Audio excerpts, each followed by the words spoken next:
Hi, welcome back. I'm Tammy Myrop. I'm the art teacher at Huntington High School. Hello to all my students. I miss you so much. Can't wait till we can be in class together again. But until then, I have Roman with me today. Roman is going to demonstrate a space pour painting because he's into space. And we will get started. Hopefully you have your supplies together, and I look forward to seeing what you create. So for today's lesson, you will need a canvas, some cups for mixing, water, and any kind of lubricant you have at home. I have several different kinds here. I've got this one that is for belts, one just for squeaks. You can use WD-40, really anything like that will work. You need some push pins. These are going to go in the back of your canvas to hold it up. You need some glue. I have clear Elmer's glue, but you can use regular glue. And you need your paints because this is a space themed. These are the colors that my son has chosen. You're going to take your push pins. You're going to put them in the four corners of your canvas. This helps keep the canvas up off of the table, so when you are moving your paint around, it can freely flow down off the sides. But one thing you need to keep in mind is you need to try to keep them the same height, as close to it as possible, because this affects the leveling of the canvas. So when you sit it down, you don't want it to lean to one side or the other, because then your paint will slide off your canvas. I'm going to show you how I mix the paints up to get them ready. Now this is the inexpensive version. There are lots of pours that use different things. One, for example, is this Floetrol, which you can buy at Lowe's. A small container of it is around $7 or $8. This big container is about $15. But I have found through just experimentation that Elmer's glue and a little silicone and water works pretty much the same way. It is important that you have the silicone or the lubricant in there because it does create the cells that you look for in a pour painting when the paint kind of separates. So I have taken and pre-mixed in here my glue and water, 70% glue, 30% water, and then I have taken and I have poured just a little bit into each cup. So I want to show you the ratios. I don't really measure the paint. What I do is I put my glue and water in there and I give just a pretty good squirt like that. It doesn't take a lot. The cool thing about the clear glue versus the white glue is that when you mix it up, you know that it's all mixed in. Whereas if you're using the white, you got to really be careful because the white kind of sticks down in the corners, and you got to make sure you mix it all in, especially if you're making white, because you don't want to end up with these pockets of glue that show up on your painting. So Roman wants one of his to be a little iridescent because it is space. So we have this. We're going to, rather than make it its own pour color, we're going to add it to the dark blue. Now that all of our paints are mixed, and if you notice the consistency, it's a little runny. You don't want it to be super runny, but you also don't want it to be too thick. Now your base color, you do want to be a little bit thicker. And I want to show you on the lubricant. I'm not going to add a whole bunch, just a little squirt to each color. And be careful that you don't splatter it, or you got to get it down close so it doesn't splash up on you. That's about all that you need. And then we can get started.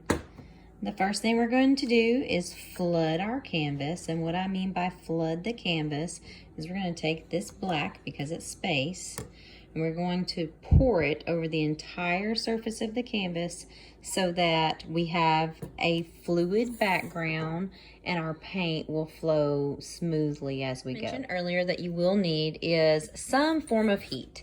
If you have a lighter at home like this, you can use that.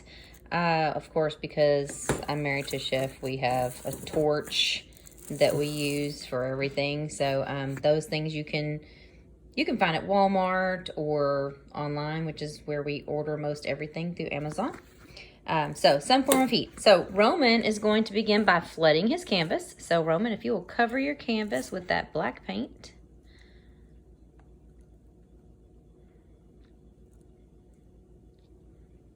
And you can use that knife to spread it around all the way to the edges. You really can use anything that you have to spread your paint. So now that we have flooded our canvas, you're going to begin to pour your paint that you have pre-mixed into little puddles. And Roman's doing them in a swirl. I wouldn't use all of your paint at once, just because you may want to come back to it to add a little bit more in certain areas if you find that you have an area once you get to the end that needs a little more paint.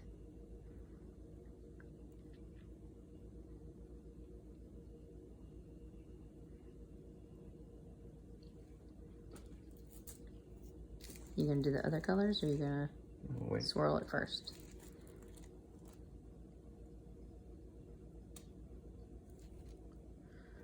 Now, if you have gloves and you want to put gloves on at home, you can do that. You might want to put down some newspaper or a trash bag, a plastic tablecloth, something on your table that you're working on, because this does get a little messy, because as you see, the paint is flowing around the page, around your painting.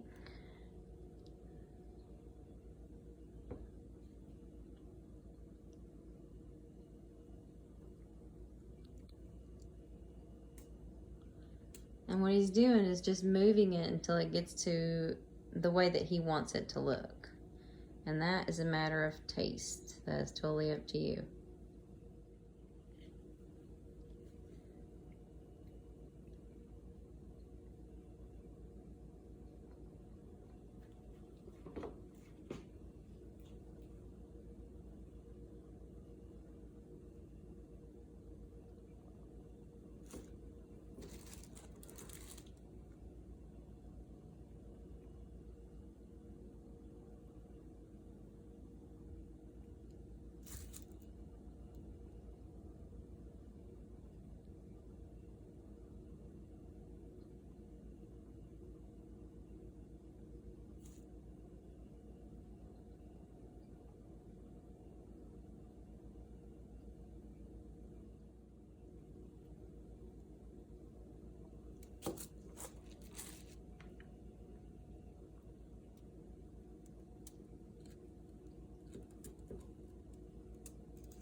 Okay.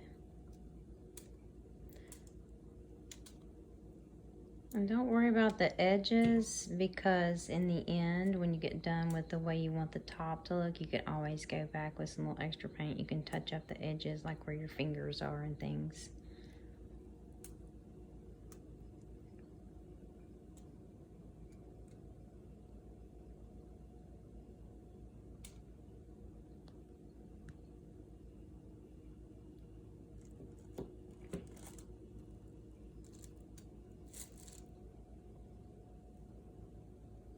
So while Roman is washing his hands off, what I want you to think about is, if it doesn't look exactly the way that you would like, you also have the option to take a little heat. So I have my torch on here, And you can just run it over the paint a little bit and heat it up. And what it does is it creates an opportunity once that paint heats up for these little cell pockets to open up here. And that's that reaction from that lubricant that we sprayed into the paint earlier.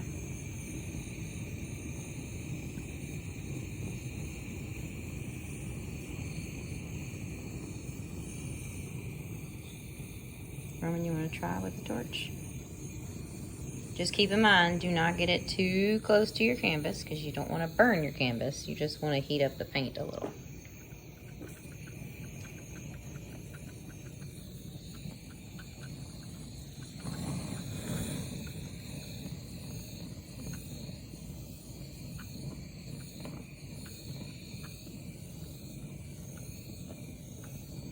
You can get a little closer.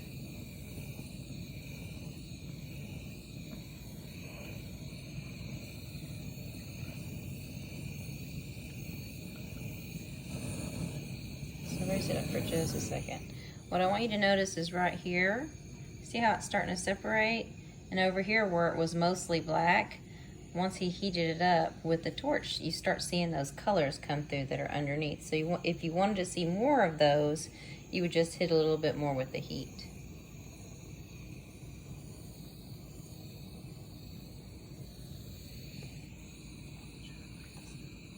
Watch the plastic down there, you're gonna burn it.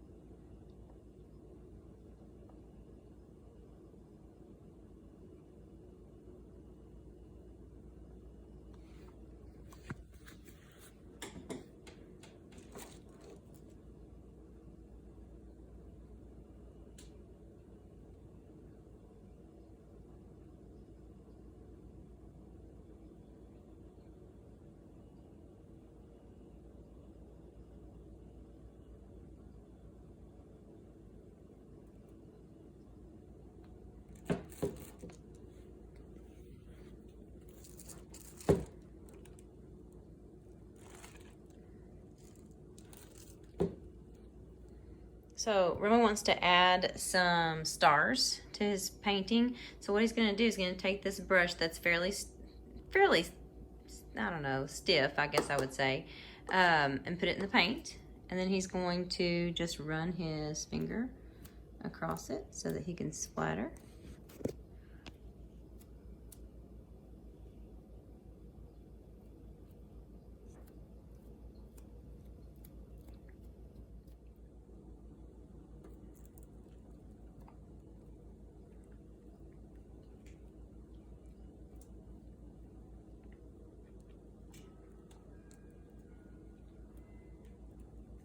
Keep in mind, kids, if you're at home, you're splattering so that you don't splatter it all over your parents' house. They might not be happy about that.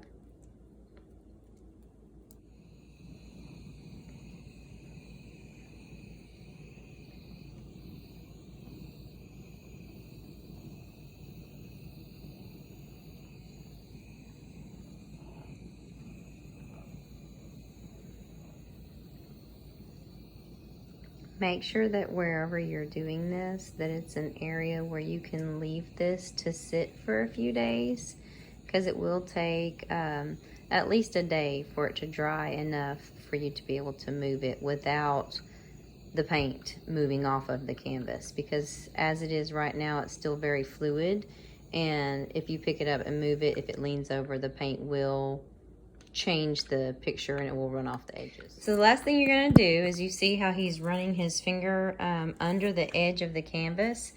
When you're pouring, paint tends to drip and it makes these little spots under the edges. You want to get those off because you don't want those to dry. You want that to be smooth underneath. And he'll use what he is taking off from underneath to touch up anything on the sides. Like right here where his fingers were, he'll just take that paint that's dripping down below and he'll rub it up on the edge, like he's doing over here, to fix those areas on the sides, because the sides of the canvas are just as important as the top, because there's nothing worse than seeing a painting that just stops right there and doesn't continue along the edge. It looks weird. So fix those drips. Use that paint to fix your edges, and then your painting is done. For my girls who love glitter like Marche, this will be the point. If you wanted to add some glitter to your painting, you could sprinkle it in there in little areas.